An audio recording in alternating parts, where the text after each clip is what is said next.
Bonjour, je me présente, c'est bien Madame Boutal Fatem Zahra. Je suis doctorante de la Faculté des sciences et techniques Mohammedia au laboratoire biochimie, environnement et agroalimentaire. Donc, mon sujet de thèse, c'est la production des carreaux céramiques par combinaison des résidus d'exploitation des phosphates au Maroc et des argiles locales. Alors, profitant d'un contexte géologique favorable, l'industrie minière au Maroc constitue un important vecteur de développement économique et social. L'exploitation minière est caractérisée par la prépondérance du phosphate, dont le Maroc est le premier mondial, disposant des 3/4 de réserves planétaires. Suite à des opérations telles que le déplacement du terrain mort et des couches intercalaires très pauvres en phosphate, l'exploitation minière induit inévitablement du stérile minier.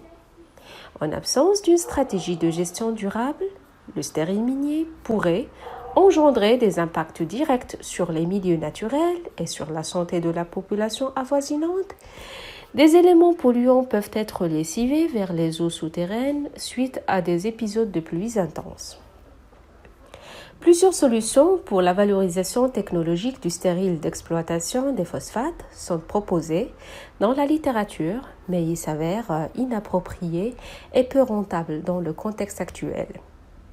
Ce travail propose donc une solution facile, économique et écologique pour la fabrication des carrelages céramiques à partir du stérile des mines de phosphate.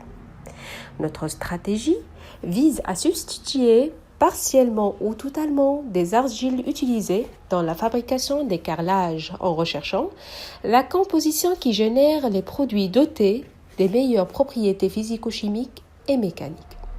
Cette voie de fabrication permet alors de préserver des ressources naturelles non renouvelables. Alors, pour ce qui concerne matériel et méthode, le procédé de fabrication des carreaux céramiques passe par plusieurs étapes allant de la matière première jusqu'à la cuisson. Donc, la matière première, il s'agit de 2 types d'argile d'origine naturelle, locale et abondante, et le stérile qui fait l'objet de la valorisation.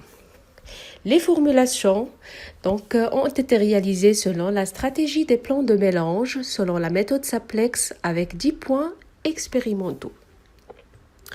Le broyage par voie humide, puis le stockage de la barbotine, l'atomisation, pressage, séchage et enfin la cuisson qui se passe à une température allant jusqu'à 1200 degrés.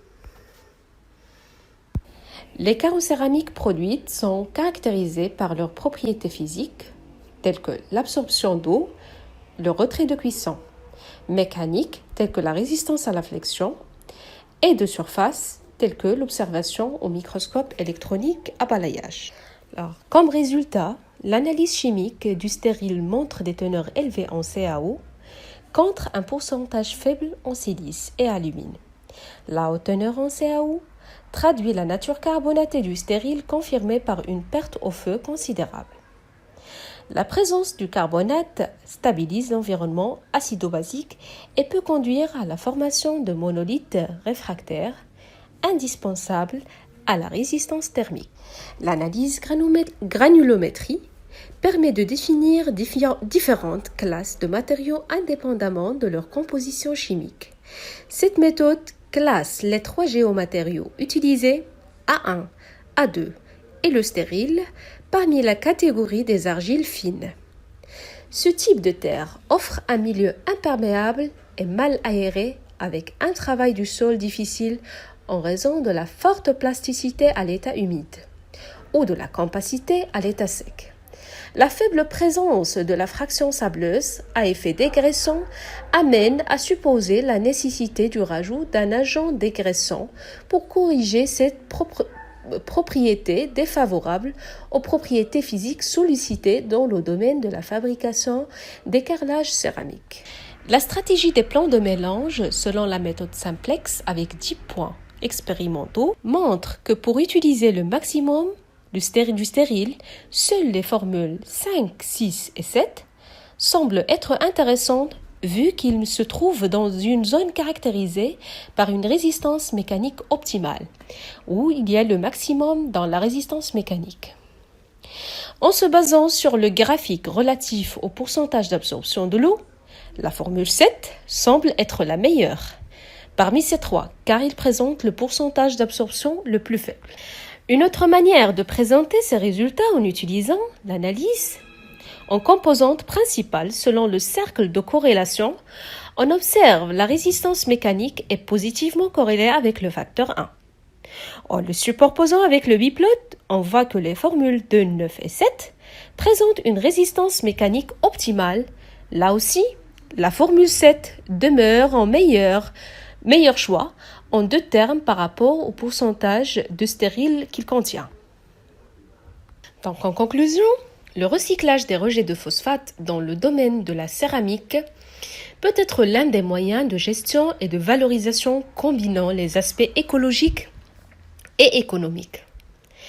Les résultats montrent que pour obtenir un produit répondant aux exigences mécaniques, il est nécessaire d'impliquer les deux composants dans la formulation.